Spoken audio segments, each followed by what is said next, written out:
députés se sont réunis à l'Assemblée nationale pour faire des propositions politiques et diplomatiques au président de la République. 2 jours de session extraordinaire, 10 000 $ à chacun. Mais ils sont là, qu'ils viennent contredire. 10 000 $ à chacun. 10 000 $. J'ai dit 10 000 $. Pour avoir siégé en session 2 jours simplement. Ils ont fait le travail pour lesquels ils sont payés chaque fin du mois 40 000 $ parce qu'il faut dire la vérité. Au jour d'aujourd'hui, les députés congolais gagnent 40 000 $ le mois. Et Kamere ne viendra pas me contredire, ne viendra pas mettre sur la place publique ces inepties. Salaire qui tout ça. Donc il y a eu une hausse. 21 000, 33 000, 40 000. Tu sais qu'il a ramené à 40 000 $ en pensant que son projet du changement constitutionnel allait passer. Parce que la vision de Tshisekedi, ce n'était pas d'organiser les référendums populaires, mais ça se rabattre sous la Constitution où on dit la souveraineté, l'article 7 appartient au peuple, le peuple décide par voie référendaire, direct ou indirect par ses représentants. Tshisekedi a augmenté les émoluments des députés, les avantages aux députés, en pensant que le peuple était bête, le peuple allait accepter qu'il puisse changer la Constitution. Et aujourd'hui, il s'est plus replié et réduit ses émoluments. Quand un président, dans un État occupé, en guerre, il fait des choses comme ça, il laisse les gens vivre dans l'opacité, dans la jouissance la plus totale, dans l'opulence, lui-même les accompagne, il appuie parce qu'il a des projets à faire, des projets qui ne prennent pas en compte le problème de la République. Vous dites que nous sommes en face des gens sérieux, nous sommes dirigés par des périphériques. Vous voyez des gens en costume, mais en réalité, ils ne sont pas là où ils devaient être. Mais tout ce projet qu'ils initient, là, c'est pas pour le bien de la population? Quel est ce projet initié par Tshisekedi? Si pas ce projet a subi un détournement, que le projet est allé jusqu'au bout. Citez-moi un. Le projet centre culturel d'Afrique africain, ici sur Triomphal, c'était payé par Joseph Kabila. C'est Kabila qui avait posé la première pierre. Raison pour laquelle Tshisekedi est allé inaugurer. Citez-moi un projet lancé par Tshisekedi et que Tshisekedi est allé inaugurer.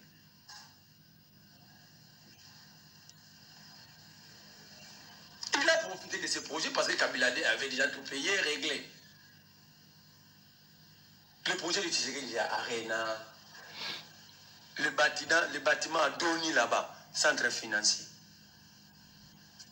Il a pris des maisons préfabriquées, quelques maisons préfabriquées au Yaki Awa, pour ne pas tomber là-bas soda, il y a un bâtiment qui va utiliser en francophonie. Au monde va tomber là-bas fermé. Ce sont des maisons préfabriquées. Comment du procès 100 jours. Du programme 100 jours. Mais on nous dit encore qu'ils ont dépassé 320.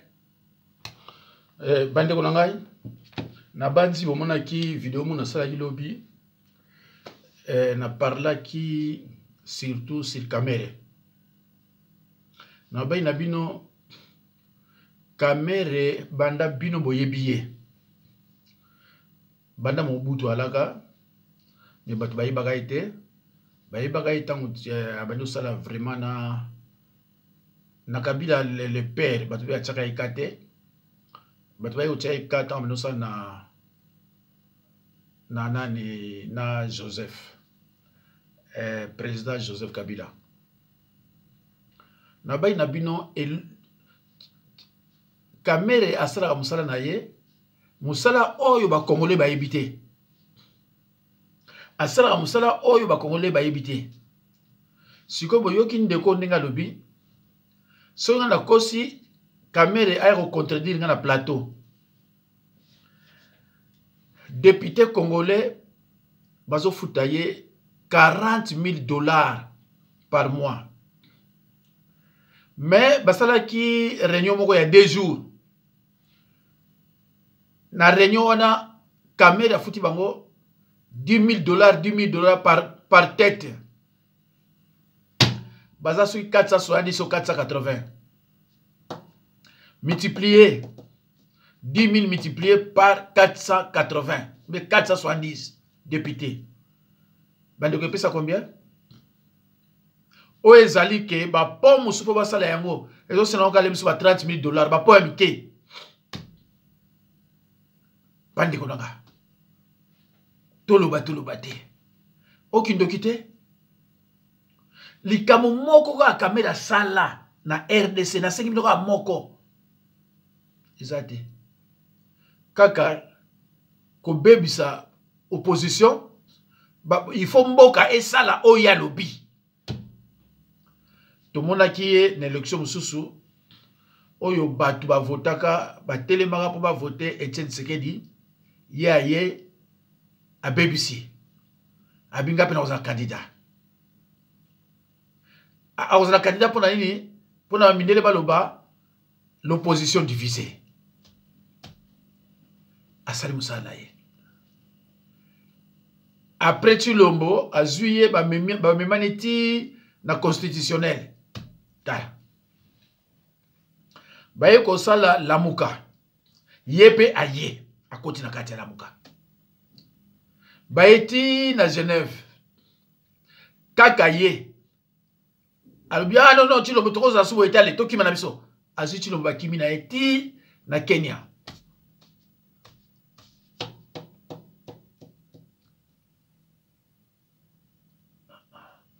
Qu'est-ce que vous ne comprenez pas?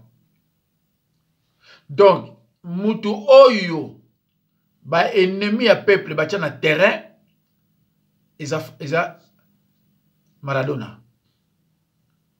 Ce n'est pas pour rien, to benga comme Maradona. Balou balukola bazalka ba mandian. Ba benga kaye pacificateur. Omune muluba azali mandian, soko pesiye a commission, même aux hommes to babé. À commission.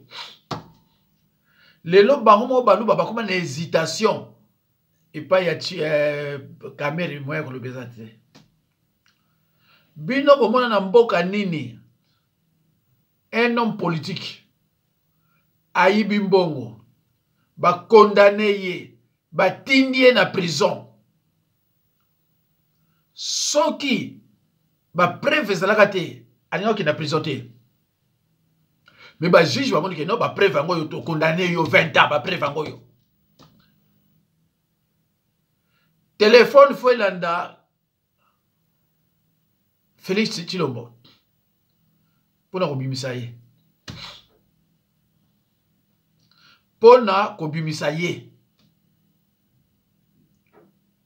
Oh abali ko imposer, il faut pas blanchir ngai. Muyibia abali ko imposer, il faut pas blanchir ngai. Lukola mboka eza bango ba blanchir ye. Allez, ba nommer ye ministre de l'économie. Et qui sont derrière caméra? Siko yo abimisi mo rebelle à corrompre Balouba l'Assemblée nationale va voter président. Tala. Et Mouyibi, avec nous la président de l'Assemblée. Mais, premier Mboka. Premier Mboka, Mouyibi, avec nous la président de l'Assemblée. Mais ils ont raté. Ils ont raté. Biso monaka wa deska. Problème, il y a viol, bakose lié. Les États-Unis. Mais abima na makamusi, il y a politique. Abima. Abima, moutako koutele azate. Mais na Kinshasa, le maladie au Mobutu atikala biso ya okumisa ba miyibi qui vient Nginda et quand même va okumisa na batu bazo défendre yepé na ba congolais. Bande onanga $40,000 na député. Na $40,000 wana un soldat au front $80 plus 20,000 francs congolais. Il y a prime. 20,000 francs congolais, et ça, c'est $8. 7, il y a $8. Parce que $10, et ça, 28,000. D'autant que c'est 20,000, 20,000 francs congolais, mon est belé. Et ça, donc, c'est $7. Alors, député, aïe, à ça, il y a le côté. Par moi, on peut c'est 40,000. Babi yo kanga kamu nokona vandaka talaka ndi biso zote kamboka ndi to bebi samboka yo kanga kamu nokona yo. Et caméra za wana osana musala na de connivence na batu mususu. Ezama ouais. tande caméra osaka na ba congolais, tande caméra osaka na ba luba. Na bino banda kala que le plus mauvais na RDC eza caméra. Botala ka so ba opposant baso bokisa makamoko bo ya yewana. Ti ba kondima o ya lobi. Na bamboka mosusu eza maramiki. Na bamboko eza na ba kamikaze eza maramiki pour la caméra. Mais baluba munoko pamba, munoko ya pamba. Siko toyoki ke $40,000 wana ezalaki pona likamba constitution balingi ko changer. Likamba constitution ebeti poto. Bane onanga titre nanga ezali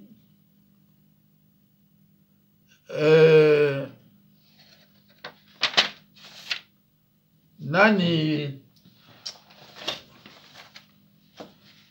le retour de M. Joseph Kabila en RDC. Plus précisément à Goma. Il va habiter avec Nanga, Corneille Nanga. Mais cela veut dire quoi? Cela veut dire que c'est la fin du régime tribal. Et l'île Kolobake, Bokitabo Mata, régime wana, eza okende. Balobi, Kabila, Akimi, Akele exil, Akoya Sosoate, Bemba Zoloba, Sikoyo, Azoya na RDC na Goma. Parce que RDC, Goma eza na kati ya RDC. Oaza mobali, amoni vraiment kaza mobali, akinuka Kabila. Oaza mobali, akinuka Kabila. Ceux qui le lobby no baluba, bozo sepela. C'est grâce à Kabila. Quelle ingratitude, quelle ingratitude. A commis le lobby mutuma B et pas na bino. A quoi qu'on comme mutuma B et pas na biso, mais pas na binoté.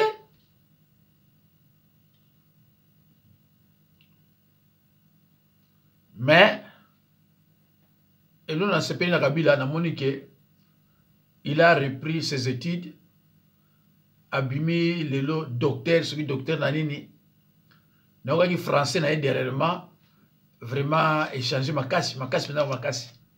Donc, retard, ils ont monté pour l'étude.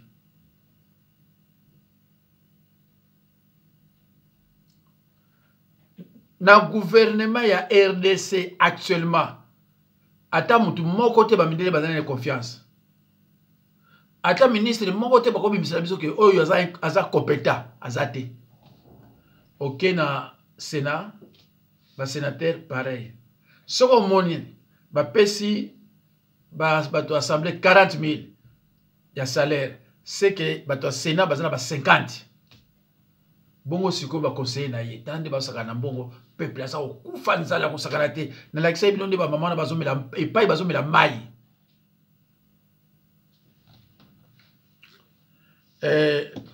moi je pense que na ko sala effort na banzina zalata conseiller spirituel ya nanga pona la kisa ye bato ya ukanga pona nga nanga so comme président. Tous ces députés-là, il faut l'arrêter. Hein. Expliquer comment on va député, on dit 40 000, soldats qui nous sont 80 000. Tous ces députés, il y a des mandats, il faut pas l'arrêter. Et en plus, tous les voleurs, il va procès na bango. Ils allaient malamuté, si une nangaye, va procès, il faut pas reprendre à moi. Procès tribal, nangaza koya na changement, c'est Dieu qui l'a choisi. N'a expliqué likambo Dieu qui l'a choisi na vidéo musuna usala. Mais na lobala mino avant. avant 2023. Dans le banabino que président Oya pour remplacer Chilombo, il va bien travailler. Batuninga, même étranger, Nabino, il va bien travailler. Moi, je ne savais pas que vous allez nanga.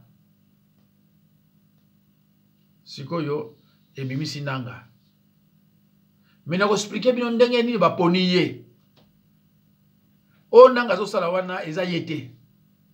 Eza nzambe mutu a poniye albi maintenant va. Je vais vous expliquer na Bible maboko. Na expliquer bino ka bote parce que ala musala nzambe.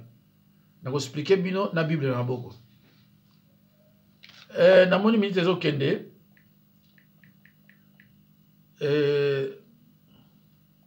Voilà.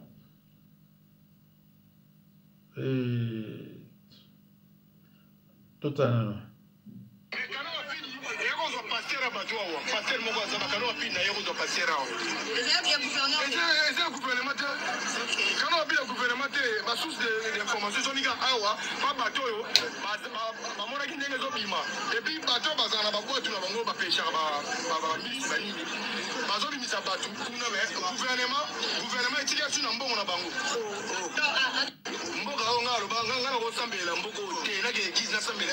Jamais parce qu'on a tout.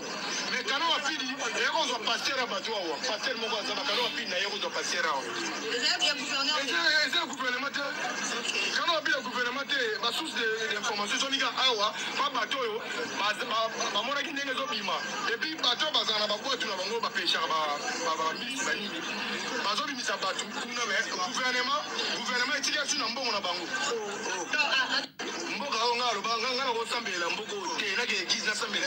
Jamais parce qu'on a tout. Mais quand on a fini, on va passer à Batou, passer mon voisin, quand on a fini, on va passer à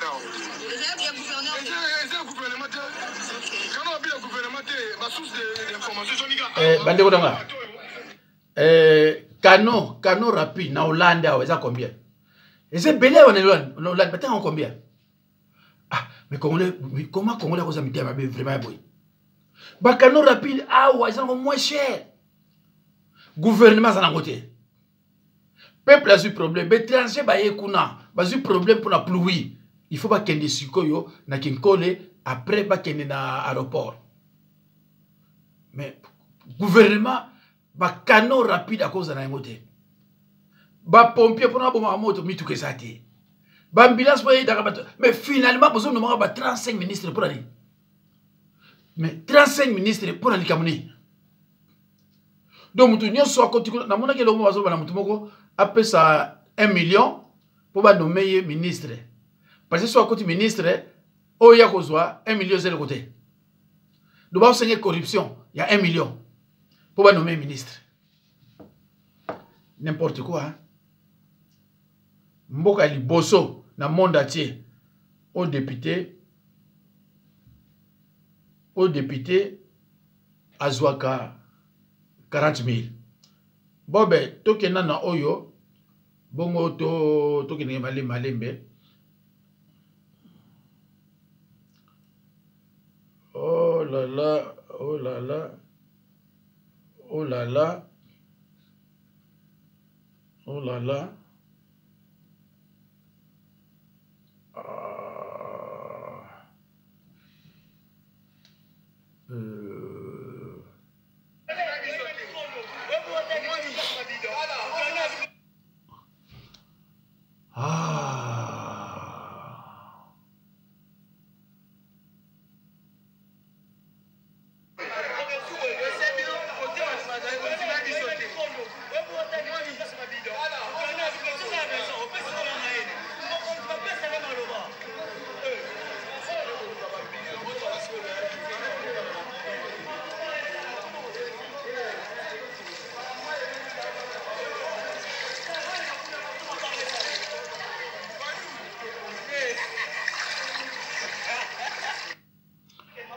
Eza mawa po owana bomoni eza na kati ya capitale.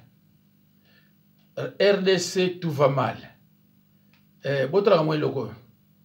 Ava to ke na mususu. Botala ngo mo loko.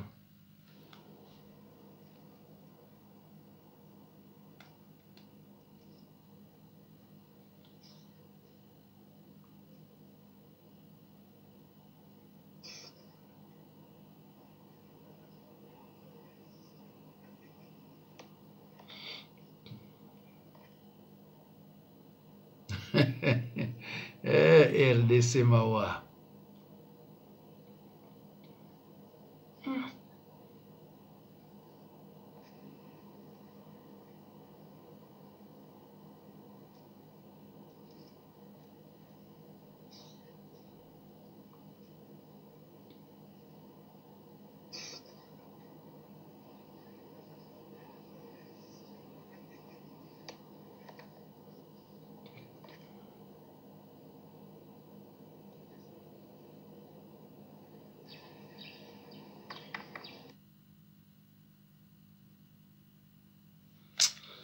C'est triste, hein? Ma comme ça, tout à l'heure, on le dit, mais tout ça wapi. Tout ça wapi. Partir ya Goma, tokoki ko toucher Kigali wana. Akola la lisusu na ndako na ete. Akokota Zamba. Asakana na bato mususu, mais asakana na Fachi Beto te mokengeli ya bakongolais.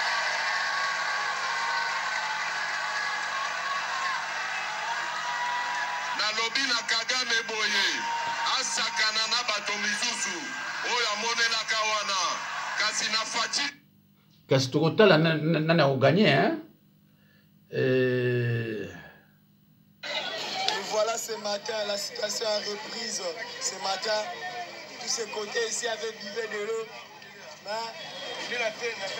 Donc la situation a reprise, les voitures commencent à passer. Les boulevards est devenu mignon.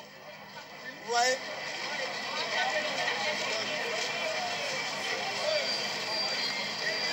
Tous ces immeubles ici avaient buvé de l'eau. Les voitures ont buvé de l'eau. Les voitures ont du bout dans l'eau. Les maisons ont du bout dans l'eau. Hein? Tous ces véhicules ici. Avec du bout dans l'eau.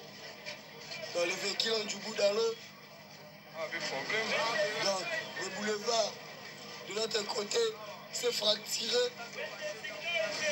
Mais la situation a reprise, le boulevard est devenu mignon. Ouais.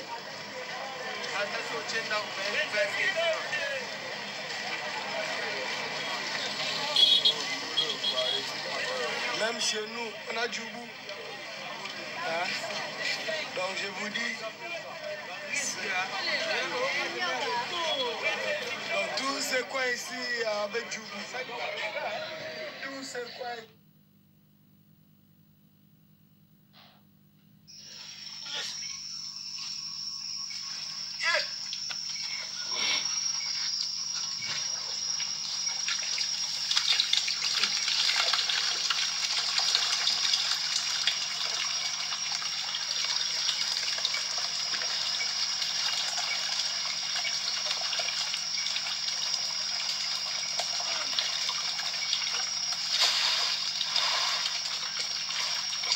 Bande olanga soki tozana batu ya malamu na mboka na biso mbisi eloko pamba na Mwanda partout na baluozi partout ke na Kalemi na Lac Tanganyika bambisi mais eloko ni ezoboma biso transport eloko ezoboma biso transport kende na Lac Tanganyika na Kalemi okonokuta bambisi bakufa bango moko. Parce que bateau de pêche c'est ça. Bakufa bango moko.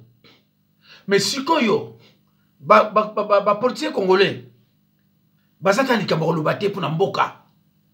Ata likambo moko ke tozala bambisi ebele to luka bateau tout ça rien.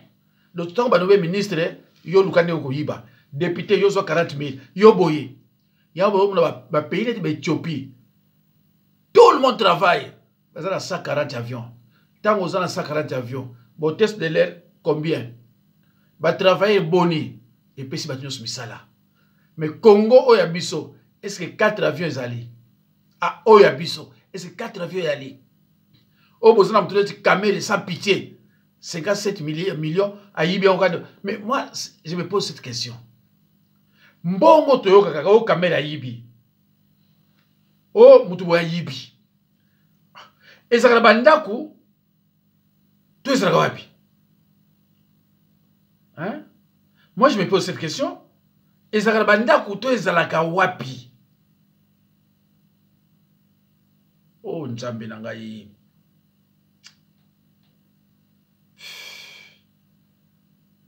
Ezama wa? Vraiment ezama wa? Bana Congo mboti na bino bandeko na ngai. Alors Kabila pe alobi ye azozonga na mboka. Siko lokola azozonga na mboka. Est-ce que yo Félix Tshilombo osala eni osala rien? Osala rien donc osala rien Kabila ye wana azozonga na mboka. Alobi, c'est un retour qui s'annonce hautement symbolique et politiquement lourd d'essence.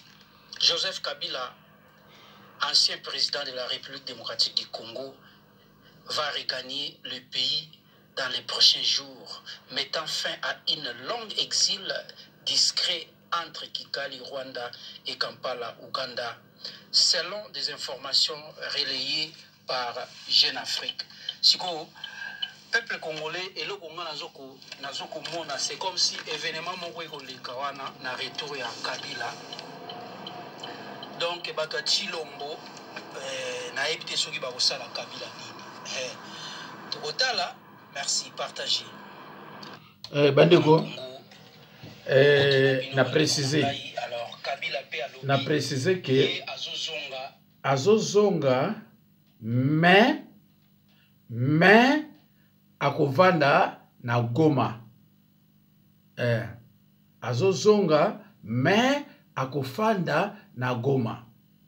Bandeko na ngai, tango bozo yoka ke azoya azovanda na Goma, vous avez affaire à quelqu'un qui ne parle pas.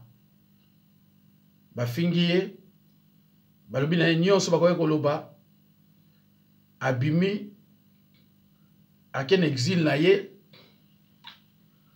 toyebite so akende peti na bazimbabwe ti wapi toyebite. Alors kozonga zozonga akozonga nikinga kati te na information zonga zanango akozongila akova na Goma. Et ce qui a na Goma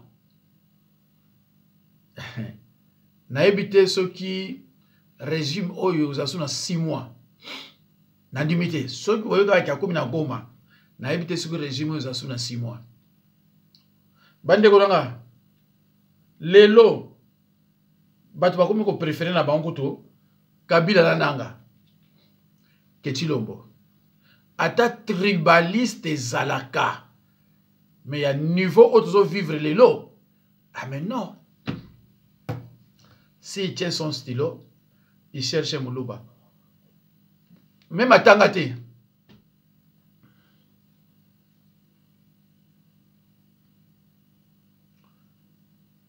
Natchela bino le loko yo botala du pasteur Mukuna à l'égard du Rwanda et Zongeli Bissou. Qu'est-ce qui se passe? Je vous explique tout. Alors que dernièrement, il avait publié une vidéo où il était sérieusement en train de maudire le Rwanda. Écoutez. Rwanda, Bamboule Beta, Bayrozo Salama Yamakasi. Rwanda, papa, un tremblement de terre Salam. Bandako Kweya. Rwanda, Dinda, épidémie. Akufa Pulu Pulu. Pasteur Mukuna, si on a tout nié à prophétie, et comment? Je ne suis pas un défenseur du Rwanda comme Perrault Louara ou Steve Wemby, mais laissez-moi rire les amis. Les pasteurs de Kin, avec leurs prophéties, sans tête ni queue, Bosa Makas. Les Rwandais savent très bien s'organiser et l'assainissement chez eux est très contrôlé. En ces jours, il est très rare qu'il y ait une pluie qui puisse causer des catastrophes au Rwanda. Des fois, c'est sans être ignorant, cerveau n'a pas salaka. Bandeko, na banzi bokozongi langa lisu. Combien de fois la yebisa kabino ke pasteur ya Muluba azalaka. Pasteur ya Muluba o Nzambe yebiye azalaka. Pasteur ya Muluba azalaka. Combien de fois na yebisa bino na banda ko lobango depuis 2014 avant Tshilombo comme président de la République. Okuta Muluba aza orgueil. Okuta Muluba aza na orgueil. Okuta Muluba aza na tribaliste. Okuta Muluba a menteur. Okuta Muluba aza violeur. Biloko nyonso wana so okuti yango na Muluba mususu te mais mi balé faut okuta na Muluba. Alors so okuti na Muluba akoza musala Nzambe te. Muluba za mutu oyoyo il faut mosala nzambe pasteur il faut azala mutu oyo azana amour na compassion netinga mais muluba amour na compassion azala nango te muluba aza ingrat soko osali bolamu ako reconnaître yo te. Bon voilà boyoki prière ya violeur parce que c'est un violeur hein mukuna azela nanga ya procès to reprendre ngo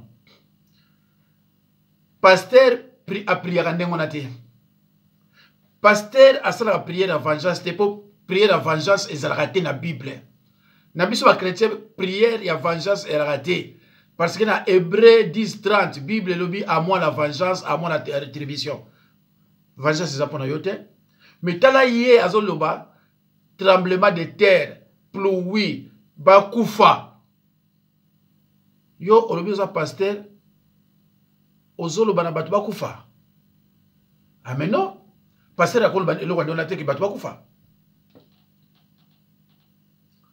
bomoni elakisi kaza mosala nzambe te. La prière d'un enfant de Dieu doit impérativement être accompagnée par des paroles d'amour. Voilà. Prière de mon Nzambe, et ça va toujours accompagné de ma parole d'amour. Et qu'on ne sera jamais na makambo ya kanda ya kosilika ya kofinga bakufa tremblement de terre là tremblement de terre wana ba innocent bakufa ba bébé bakufa.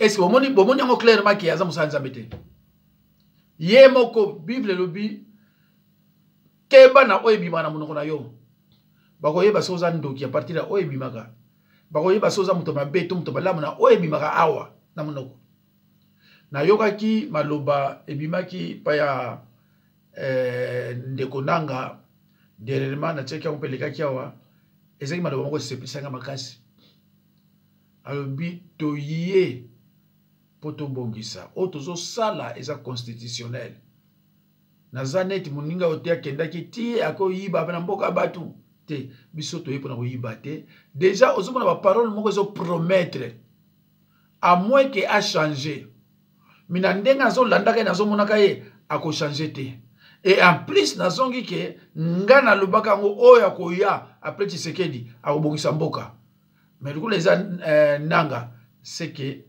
ako changer te bandeko nzambe apambola bino na suki wana à la prochaine occasion. Merci beaucoup.